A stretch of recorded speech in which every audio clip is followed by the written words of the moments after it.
Good morning, Bande Matram. So this morning we are going to discuss on Rajarsi Janaka. So that is the topic of discussion for right now. Most of the when the name the King Janaka comes to our mind, we have a various and a variable concept. We bow down because it is a Raja come Rishi. So this is Rajarsi, as we have listened the terms like Maharshi, Devarshi. So who the man, actually the being who is king, Raja, and of course he is simultaneously Rishi. So this is Rajarsi. It is known Rajarsi. When we talk of the term Rajarsi, naturally Janaka comes to our mind. We know that is a great king and a great Rishi simultaneously in a single form. Now we are going to take the topic on the same being, that is Rajarsi Janaka. How it has been clarified and of course displayed and analyzed by Sri Aurobindo in his aphorisms. That's what we want to see. When Rajas, we can give one instance, one story. It is I will quote his story from the life history of Raja Sri Janaka. That once actually we know Ashtabakra, that Rishi, actually he was taking the class, that satsanga was going on. Rajarshi enters that satsanga, and his disciples of course they had so burning, because you know he's a king, why he is coming and attending the function. Right that time, his actually his guard, he came rushed in and informed that some part of his kingdom has been burnt. It is still in the burning condition. The fire is actually huge fire, huge destruction. That times there is no change in Janak. He is getting somehow irritated because this satsanga is going on. How he could be able to come and disturb the satsanga? Let it go. Whatever is there going on, it is divine will. So everything has to happen. Without divine will, nothing happens really. So because he has disturbed the king in his satsanga, and of course entire satsanga and the guru, so he must come forward and apologize for that. And of that happens, he returns back after that time. After some time, actually what happens, one somebody came in, and these sannyasis were sitting there. They informed that their coffins have been destroyed by the group of monkeys, bunch of monkeys rather.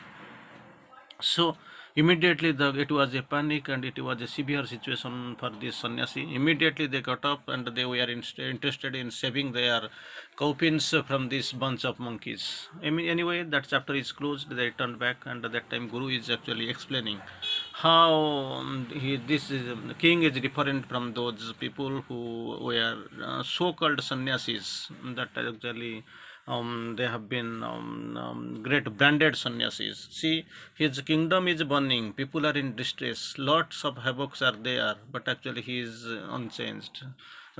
See, just for these coupins, these sannyasis, after leaving their entire world, life, family, everything, they have renounced and they have come for the sannyasa, for this tapasya. But see how they are worried after saving their some so-called this small matter like coupins. This is the difference. This is because this is Rajasi. So many examples are there. We can find for interested to get interested in this sadhana and all. He was doing how he is really different from others, because so called in the king's apparel, but his mind is confined to the yoga, sannyas, and all so many ways. He was deeply actually concentrated. He was concerned with the tapasya for the wisdom, knowledge. He was so severely interested, you can imagine.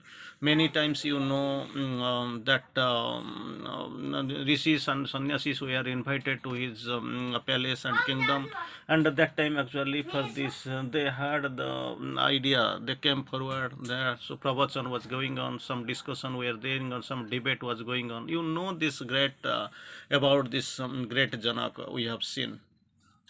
Now let us go forward, come forward here, because it is we are taking everything from aphorisms, what Sri Aurobindo really quotes. You can go forward and look forward for the first line before going. This is we can find in God's side there is no near or distant, no present, past or future. These things are only convenient perspectives of His world nature. That's what really happens. We know. Anyway, we are coming forward to the topic. That's what we find the real reason why really we are interested in knowing the sannyasa and of course the janaka. That's what we want to see. Here in the course in aphorism number 103, Vivekananda, exalting sannyasa. Vivekananda, exalting sannyasa, has said that in all Indian history there is only one Janaka. In entire human history there is only one Janaka, not so. Here in the course, not so. For Janaka is not the name of a single individual, but the dynasty of self-ruling kings and the triumph cry of an ideal. Because Vivekananda, exalting sannyasi, he said that in Indian history there is only one Janaka, but Sri Aurobindo defies and clarifies. Not so. For Janaka is not the name of a single individual, then what it represents? It is the dynasty of self-ruling, I will quote it again and again, self-ruling kings, and is the triumphant cry of an ideal. So again we can go for this sannyasa mission. In all the lakhs of ochre-clad sannyasins, we can find in all the lakhs of ochre-clad sannyasins, how many are perfect? Sri Aurobindo clarifies under Sri Aurobindo questions, how many are really perfect? Because perfection, okay, for the single individual being, perfection is out of imagination. You can't expect 100% perfection from them. It is the few attainments and the many approximations that justify an ideal. That's what Sri Aurobindo quotes. How many is this? In all these lakhs of ochre-clad sannyasins, how many are perfect? That is the first question. Then it is the few attainments. Few. We can know how many they are in numbers, and the many approximations that justify an ideal. Again, Sri Aurobindo quotes beautifully. To the senses, it is always true that the sun moves around the earth. To the senses, we see we are constant because the sun is moving from rising initially from the east. It is actually migrating to the west. It is to our senses. This is false to the reason, because sun is constant and earth is moving around. To the reason, it is always true that the earth moves around the sun. That's what we have already seen. It is proved. That is false to the supreme vision. When one part it is true, another part it is false. False to the reason, it is true that earth moves around the sun. So many contradictions, so many that a drama has been dramatized, but here it is false to the supreme vision. Neither earth moves nor sun. There is only a change in the relation of the sun consciousness and earth consciousness. That's what. Because it is the ideology, it is the description, great description as described, it is coming from the supreme point of view, supreme vision. That neither sun, earth moves nor sun. There is only a change in relation of sun consciousness and earth consciousness. Then we can find that another portion we can go and we can have about the sannyasin and perfection. It is aphorism number 105. There have been hundreds of perfect sannyasins. You see, there have been hundreds of perfect sannyasin because sannyasa has been widely preached and numerously practiced.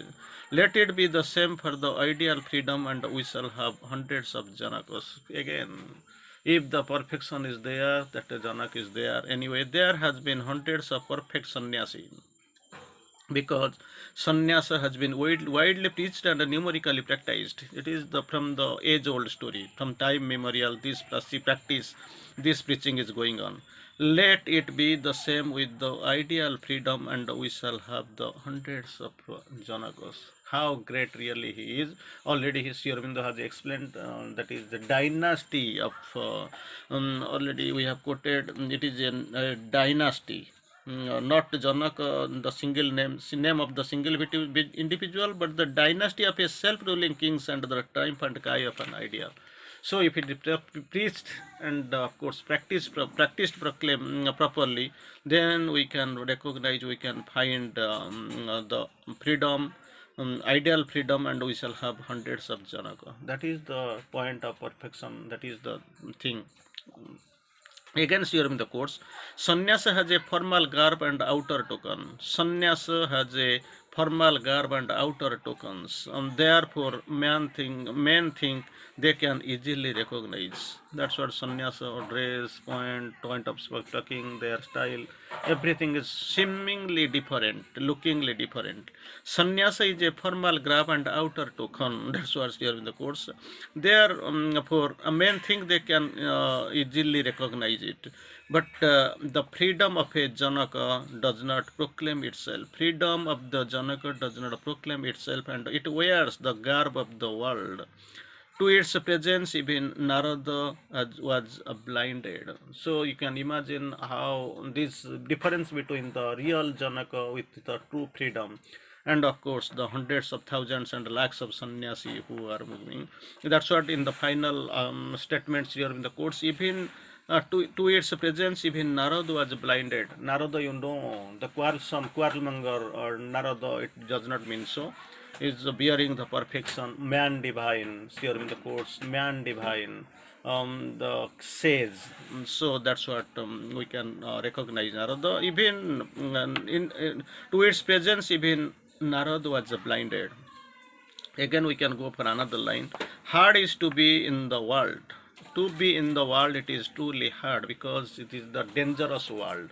We know where actually pain, suffering, tussle, class. This is the in the lower hemisphere, upper Prakriti. That's what we have seen. Hard is it been to be in the world, free, yet living life of ordinary men because it is hard. Therefore, it must be attempted and accomplished. That's what's here in the course, because everything depends upon your consciousness. Change of consciousness brings the true change in your personality. So, and moreover, when we are practicing this integral yoga, we must know it is a overall of change of consciousness. So, here in the course here, hard is to be in this world, free, hard, and of course in this world, and to be free it is hard, yet living life of ordinary men, yet living the life of ordinary men, but because it is hard, already know it is hard, because it is hard, therefore it must be attempted and accomplished. This hardness, this freedom must be accomplished and attempted, because it is hard, really it is hard. When he watched the action of Janaka, that's what Narada, about the Narada, when he first confronted and of course met Janak. When he watched the actions of Janaka, even Narada, the divine sage, already we have seen the man divine, we have quoted, heavenly sage, Sri Aurobindo quotes, the brilliant arrow, that's what also that he has been described in Sri Aurobindo Savitri. So when he watched the actions of Janaka, even Narada, the divine sage, thought him a luxurious worldling and of course a libertine. That's what he got confused. Initially Sri Aurobindo has used, he got blinded, because luxurious worldlings and of course libertine. Unless thou canst see the soul, how shalt thou say that a man is free or bound? Everything depends upon the soul seeing how, because you know the strong creator is within, but actually it is concealed, hidden, secret, in a passive state. So unless otherwise it is a soul seeing. Unless thou canst see the soul, how shalt you say that man is free or bound? Against during the course, all things seem hard to men, they are above his attained level, because he can't attain. So when they can attain, naturally it is felt, it is taken that it is hard, and they are hard to his unaided effort. Unaided effort, if some effort is added, then it can be, it is possible to accomplish, but they become at once easy or simply when God in man takes up the contract.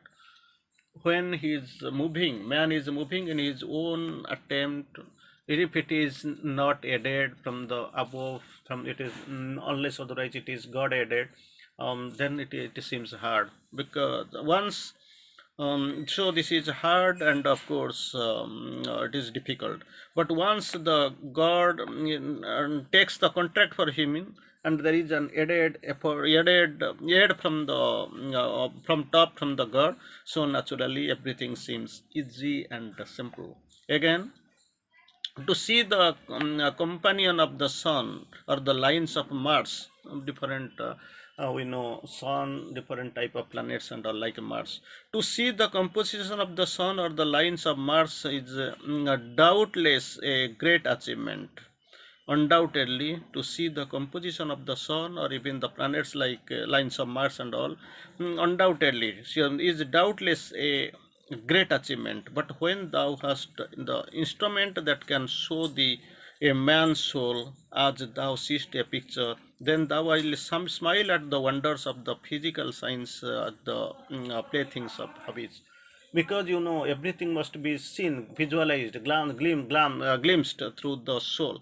So when we visualize through our brain, through the blessings of the science, we feel it is great achievement so to know about the sun, about the planets and the Mars. But when thou hast the instrument that can show thee a man's soul as thou seest the picture. Somebody will come and show this is the soul scene as we see pictures. Then thou shalt smile at the wonders of the physical science, how really it has gone and what achievement it has accomplished, how far the science has advanced. So the playthings of the of course of the babies, like this it is seems, but to us, because we are outwardly, our brain is not that much developed, so we find this achievement of science as a great achievement. But thing is that if we are coming in rushing inside and finding everything in the soul's vision, things will seem like the playthings of the babies.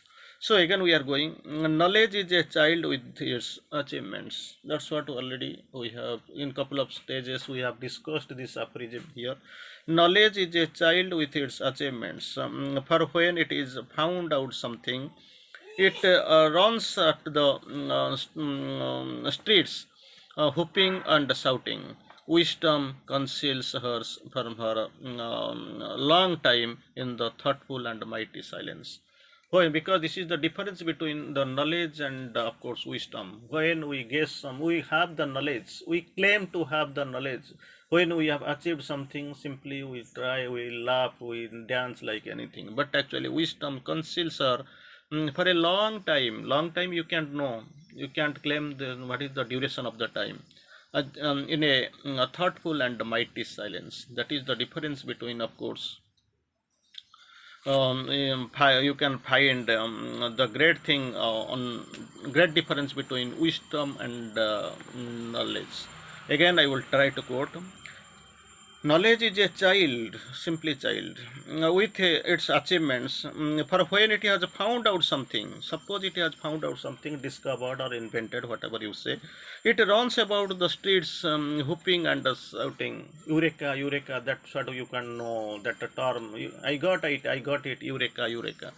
But actually, wisdom conceals her for a long time. That is the difference between wisdom and knowledge in a thoughtful and mighty silence. Then about the science.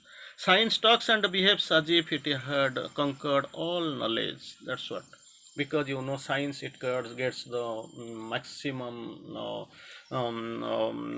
weightage over other faculties. So science talks and behaves as if it has conquered all knowledge. But it has that is a difference between wisdom. Again, here in the course, wisdom as she wax hears her solitary tread echoing the margin of the immeasurable oceans. Science, it has gone only to a visible, achievable distance. It is markable, countable distance, but thing is the wisdom is vast. It is concealing her steps for a long time. Wisdom as she walks hears her solitary tread echoing on the margin of the immeasurable oceans, not of this ordinary idea, or of course wisdom, it is coming in the fathomlessness. Again, Sri Aurobindo quotes, hatred is the sign of a secure attraction that is eager to flee from itself. Hatred, very interesting. Hatred, most of the time, we know hatred and love, these are the terms most of the time we use in our day to day ordinary life. So hatred is the sign of a secret attraction that is eager to flee from itself and furious to deny its own existence. That is the God's play with his own creature. That too is God's play with his own creature. That is what. When we don't love, naturally does not mean that we hate. Neutral or zero position. But hate is negative. Hatred is the sign of the secret attraction that is eager to flee from itself and furious to deny its own existence. That is what the matter of the hatred. This too, here in the course, this too is God's play with his creatures. God's play with his creatures, that is also possible. Again, we can go, selfishness is the only sin. That is a great aphorism. Now we can quote, most of the time we have quoted also this one in many places, in many formats, of course. Selfishness is the only sin. Meanness is the only vice. Hatred, again, is the only criminality. All else can easily be turned into good, but the problem is these are obstinate registers of deity. Three things here in the course of, one is selfishness, second is meanness, and third of course hatred. That's what here in the course it real. What is the real characteristic? Selfishness is the only sin. Second, meanness the only vice, hatred the only criminality. So all else is easily be turned into God, but these are the obstinate registers of the deity. They oppose. They actually come as an obstacle. Others can be turned towards the divine, but these are the most difficult thing, which is truly difficult to convert to the divine, because in Sri Aurobindo's original language, this is obstinate registers. Again, we can go for the another beautiful line, that is, the world is a long recurring decimal of the Brahman for its integer. Well, it is a mathematical calculation, because most of the times we know and we see what really the truth is. The truth is that we feel Sri Aurobindo is a literary poet and of course critic, but it is on math. He has written the things on mathematics. It is a decimal, integer, like this Sri Aurobindo has used. Previously, we have seen on science like Mars, planet, science, we have seen. Here also in aphorism we see the world is a long recurring decimal, 1.333333, 2.666666, like this, long, with Brahman for his integer. The period seems to begin and end. This is quite natural, but the fraction is eternal. The period seems to begin and end, but actually fraction is eternal. It will never have an end and never had any beginning. Like this, 1.33333, 0.33333, like this. Never had a state beginning, nor it had the end. Again, the beginning and end of the things is a conventional term of our experience. The beginning and end. Sometimes we feel we begin here and we end there. So this beginning and end of things is a conventional term, our experience in the true existence. These terms have no reality, no end, no beginning. That's what beginning and end, what we create. Sure, in the course, there no beginning, no end, and of course no reality. Again, I want to quote it, very beautiful message.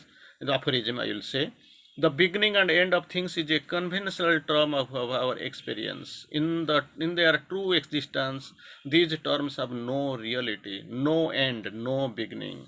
Again, neither is it that I was, nor before, nor thou art these kings, nor that we shall be hereafter. Because existence, we know, in the time scale, and it, of course under space, everything seems unsubstantial. Neither is it that I was not before, nor thou, nor the kings, nor that all we shall be hereafter. It is not the question. Well, not only the Brahman, but also beings and things. In Brahman, they are eternal. Their creation and destruction is a play of hide and seek to our with our outward consciousness. They are beginning and end. In the Brahman, every things and beings are eternal. Their creation and destruction is the play of hide and seek with our own outward consciousness, with our outward consciousness.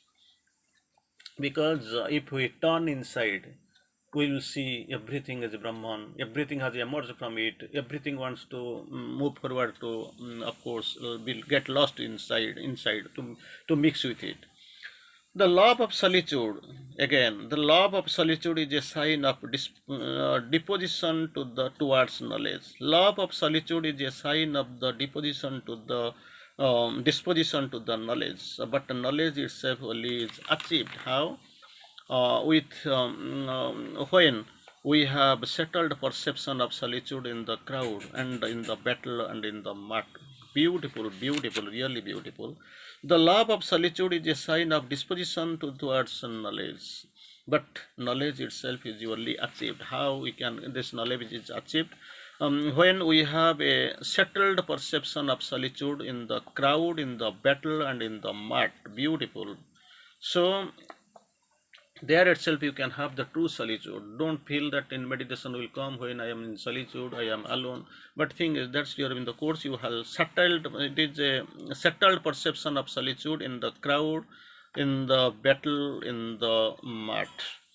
So again we can go forward. If when thou art doing great actions, moving actually giant results, thou canst perceive that thou art doing nothing.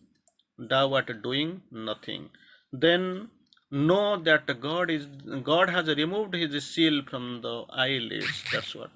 Everything thing is that sometimes outwardly, out of egoistic conception, we feel we are doing a great thing like this. If when thou art doing the great actions and moving giant results, great actions doing and moving to the giant results, thou canst perceive that thou art doing nothing. Then know that God has removed his seal from thy eyelids. If that seal is there, you can know that you can have the only feeling that he is doing all, we are just instruments. And finally, towards the end we are going.